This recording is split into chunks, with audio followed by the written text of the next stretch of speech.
Assalamualaikum warahmatullahi wabarakatuh. Shalom, Om Swastiastu, Namo Buddhaya, salam kebajikan dan salam sejahtera untuk kita semua. Alhamdulillahirrahmanirrahim. Kali ini kita dapat bertemu lagi di dalam Zoom, dalam materi The System Action Research Model, mata kuliah kajian kurikulum dengan dosen pengampu Bu Nadia Fadilah. Sebelum kita mulai dalam materi ini, perkenalkan kita dari kelompok 6 untuk memperkenalkan diri ya. Saya sendiri Rifki Raihandika dengan NIM 170762255. Saya Riko Ramanda dengan NIM 170762355. Saya Salma Putri Elizar dengan NIM 17076200069. Saya Rizka Yulani dengan 17076200030. Saya Putri Silvana Diantari dengan NIM 17076620024. Saya Putri Dela Safina dengan NIM 17076200086.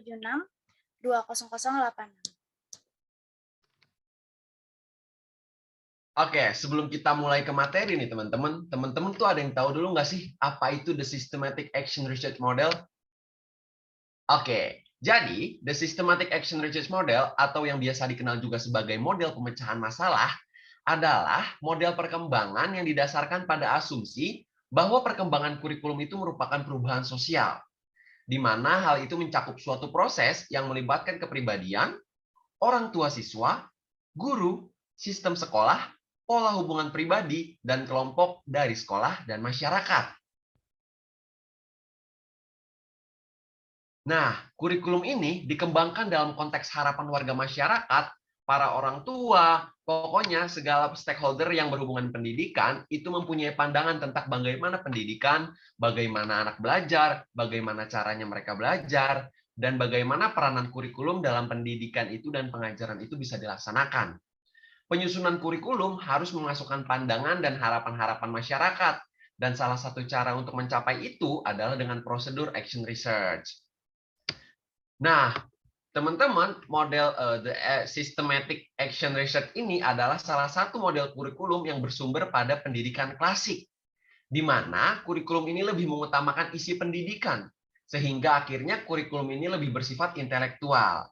Di dalam kurikulum model ini, pendidik atau guru itu sering diartikan sebagai seseorang yang patut digugu dan ditiru. Boleh di next?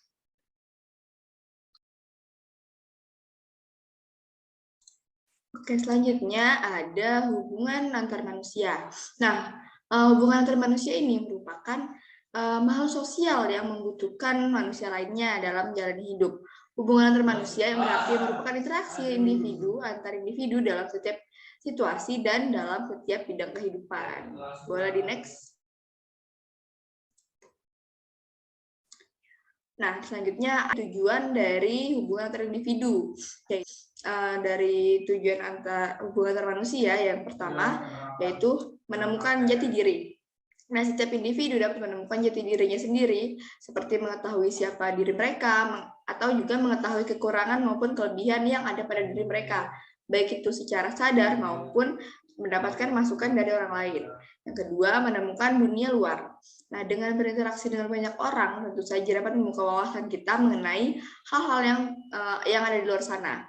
Seperti pengalaman-pengalaman yang diberikan dari orang lain juga dapat menjadi pelajaran untuk diri kita, baik itu bersifat positif maupun negatif. Yang ketiga, bentuk hubungan yang baik antar individu. Nah, seperti yang telah disampaikan di atas, bahwa manusia merupakan makhluk sosial yang membutuhkan manusia lainnya dalam menjalani hidup. Oleh karena itu, penting bagi kita menjalani hubungan yang baik antar individu untuk terciptanya kehidupan yang damai dan aman. Yang keempat, mengubah sikap dan perilaku.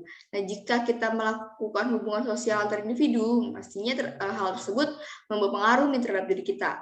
Jika kita bergaul di lingkungan sosial yang membawa kita kepada pengaruh positif, pastinya sikap dan perilaku kita akan terpengaruh ke hal-hal yang positif juga. Tapi kebalikannya, jika kita berada di lingkungan sosial yang membawa kita ke pengaruh negatif, tentu sikap dan perilaku kita akan ikut negatif seperti lingkungan yang kita tinggali. Dan yang kelima, memberikan bantuan. Nah, dengan kita bersosialisasi dalam masyarakat, pastinya kita akan dikenal juga nih di lingkungan kita berada. Jika kita memiliki kesulitan ataupun masalah, sebagai manusia pastinya memerlukan manusia lain untuk membantu penyelesaian masalah kita. Nah, memberikan saran, solusi, atau bantuan, ataupun bantuan secara langsung seperti gotong royong. Boleh di next. Selanjutnya ada organisasi di lingkungan sekolah. Yang pertama ada organisasi kepengurusan sekolah. Organisasi ini bertugas untuk memastikan bahwa seluruh bagian dalam sebuah sekolah dapat dengan mudah mencapai tujuan masing-masing, tunduk, patuh pada peraturan dan sistem yang berlaku, serta dapat menikmati semua haknya. Yang kedua ada organisasi kelas. Pengurus kelas adalah organisasi yang mengatur ketertiban siswa dalam sebuah kelas. Sebuah kelas biasanya dikepalai oleh seorang ketua yang memiliki sekretaris, bendahara, dan beberapa divisi. Selanjutnya ada OSIS atau organisasi siswa intrasekolah. Pengurus OSIS membawahi wilayah yang lebih luas dibanding pengurus kelas karena mereka bertugas menciptakan suasana yang kondusif bagi siswa satu sekolah, tidak hanya satu kelas. Nah, selanjutnya yang keempat ada organisasi ekstrakurikuler. Di beberapa sekolah, organisasi ekstrakurikuler atau bisa disebut dengan eskul berada di bawah OSIS, sedangkan di sekolah lain, organisasi ekskul bersifat otonom. Next. Nah, selanjutnya ada organisasi di lingkungan masyarakat. Yang pertama adalah organisasi desa. Organisasi formal di tingkat desa, RT, dan RW di Indonesia perumahan serta komplek umumnya memiliki struktur personalia yang koordinatif dengan skema up down mulai dari pengurus harian hingga pengurus bidang. Selanjutnya ada Karang Taruna. Karang Taruna berfokus pada mobilitas remaja dan anak-anak muda, sehingga waktu mereka bisa diarahkan untuk kegiatan positif dan bermanfaat bagi sesama. Selanjutnya yang ketiga ada Majelis Taklim atau pengajian. Meskipun berbungkus agama, organisasi-organisasi non-formal semacam ini juga sangat banyak ditemui di masyarakat.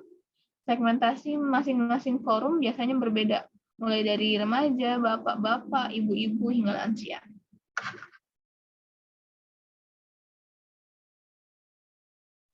Nah, faktor berikutnya ialah wibawa dari pengetahuan profesional. Pasti teman-teman bertanya, kenapa model pengembangan kurikulum tuh harus dimasukkan wibawa dari pengetahuan profesional?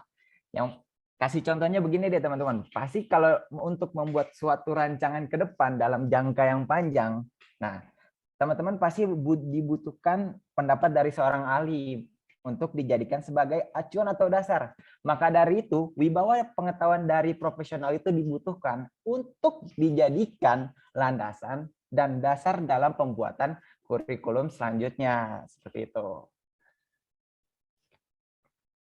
Nah, berikut profesional yang dimaksud. Yang pertama ialah guru. Sudah tentu guru harus dimasukkan dalam pengembangan kurikulum. Karena dia adalah pelaku utama yang yang berkontribusi secara langsung melihat perubahan yang terjadi di sekitar kelas ataupun anak-anak yang diajarnya. Yang kedua ialah tenaga ahli. Tenaga ahli yang di sini tuh yang dimaksud ialah kayak tenaga ahli kurikulum, tenaga ahli teknologi, dan juga pemerintah. Kenapa dia bisa masuk? Karena dalam pembuatan kurikulum tuh dibutuhkan brainstorming. Karena itu jangka panjang, maka brainstorming yang dibutuhkan juga harus dilakukan oleh orang-orang yang mahir di ahlinya. Ya, seperti itu. Yang ketiga ialah orang tua. Pendidikan pada dasarnya dilakukan oleh anak, tapi dalam pengawasan orang tua, maka juga orang tua setidaknya sedikit saja melihat perkembangan anaknya, apakah kurikulum ini cocok untuk anak-anaknya atau tidak. Yang keempat ialah komite sekolah. Komite sekolah itu berkontribusi secara tidak langsung, karena komite sekolah itu berkontribusinya lewat administrasi, teman-teman. Makanya dari itu, tapi dia juga masuk ke dalam kontribusi dalam mode pengembangan, walaupun secara tidak langsung begitu.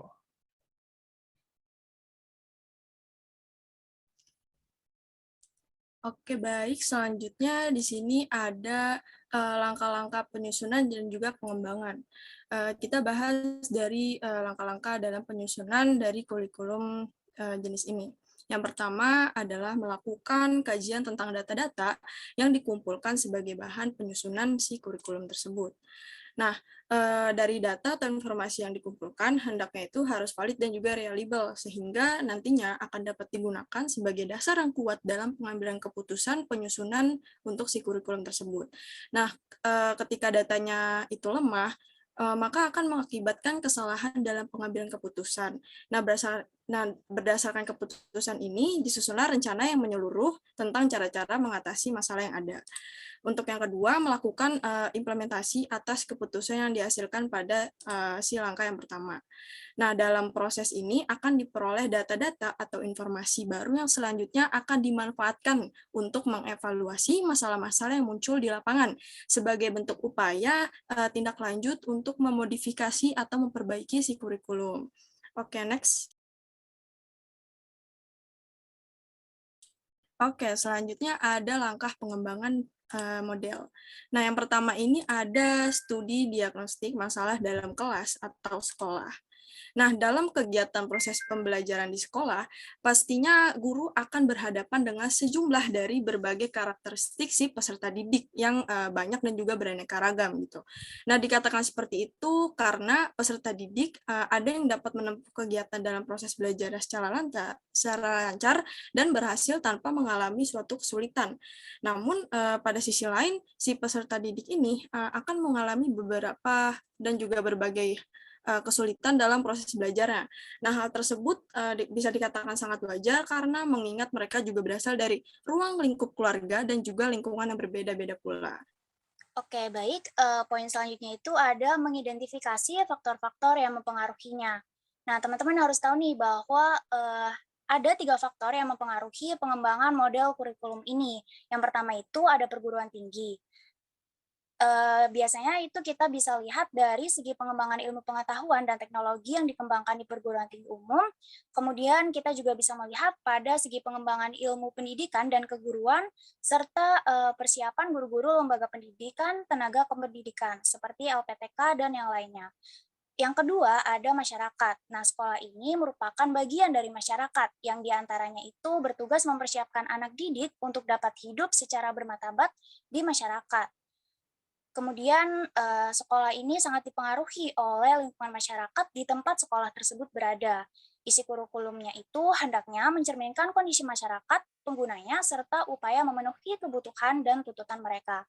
Yang faktor yang ketiga ada sistem nilai. Sistem nilai ini akan dipelihara dan diteruskan harus terintegrasikan dalam kurikulum. Persoalannya bagi pengembang kurikulum ini ialah nilai yang ada di masyarakat itu tidak hanya satu.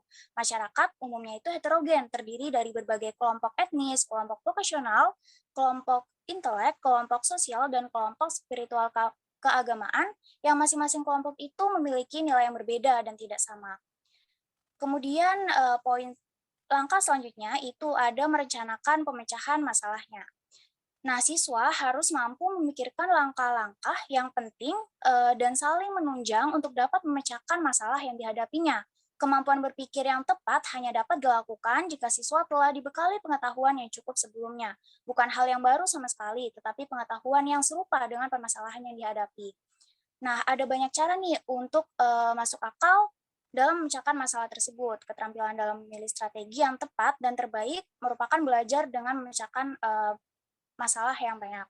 Kemudian langkah selanjutnya itu ada menentukan keputusan yang diambil sehubungan dengan masalah tersebut. Nah, untuk menentukan keputusan ini ada beberapa caranya nih, teman-teman. Yang pertama itu ada menyelidiki situasi atau masalah secara detail. Kemudian yang kedua itu ada mengumpulkan berbagai macam informasi terkait dengan masalah tersebut. Yang ketiga, menciptakan beberapa alternatif keputusan. Yang keempat, mengidentifikasi resiko, kelayakan, dan implikasinya dari setiap opsi keputusan. Yang kelima, memilih solusi atau keputusan terbaik dari proses identifikasi yang sebelumnya sudah dilakukan. Dan terakhir, mengevaluasi kembali keputusan yang sebelumnya telah diimplementasikan.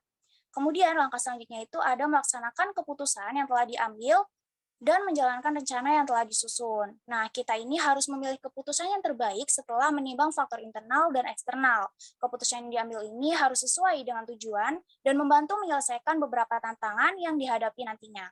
Langkah selanjutnya itu ada mencari fakta secara meluas. Nah, setelah kita melaksanakan keputusan, alangkah baiknya itu kita terus mencari fakta secara mendetail dan menyeluruh, supaya nantinya keputusan yang telah dilaksanakan itu sudah benar-benar sesuai dengan rencana yang telah disusun, dan juga nantinya kita dapat mencari alternatif lain jika pada akhirnya fakta-fakta tersebut yang sudah diselidiki tidak sesuai dengan rencana yang telah disusun. Dan langkah yang terakhir itu ada menilai tentang kekuatan dan kelemahannya. Nah, kekuatan model ini itu terletak bahwa kurikulum ini dikembangkan dalam konteks harapan warga masyarakat, orang tua siswa, tokoh masyarakat, pendidik, peserta didik, dan yang lainnya, di mana mereka ini mempunyai pandangan bagaimana sih seharusnya kurikulum itu disusun secara baik. Kelemahan dari model ini itu terletak pada penerapannya, karena dalam penerapannya model ini memerlukan staf khusus dan terlatih dalam penelitian. Tentunya hal ini juga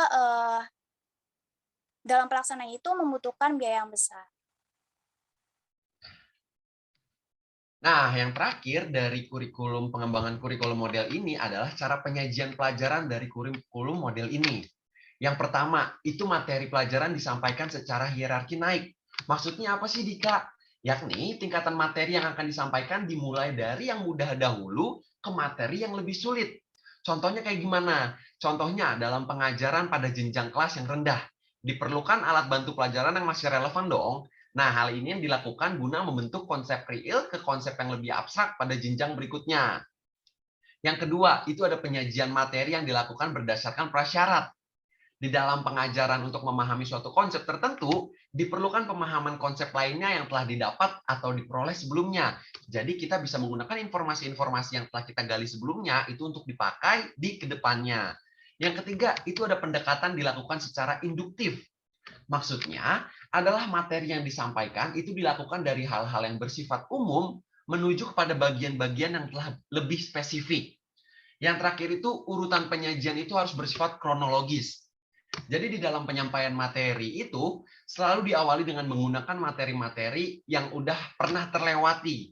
Nah, hal ini dilakukan supaya sifat urutan waktu atau kronologisnya materi itu tidak terputus. Jadi begitu teman-teman. Nah, karena kita sudah berada di akhir dari presentasi pada materi kelompok kita, semoga apa yang kita sampaikan tadi itu teman-teman mampu mengerti dan mampu mengaplikasikannya ke dalam pembelajaran teman-teman. Akhir kata, bila ada kata atau perbuatan yang salah dalam presentasi kelompok kami, tolong dimaafkan. Wassalamualaikum warahmatullahi wabarakatuh.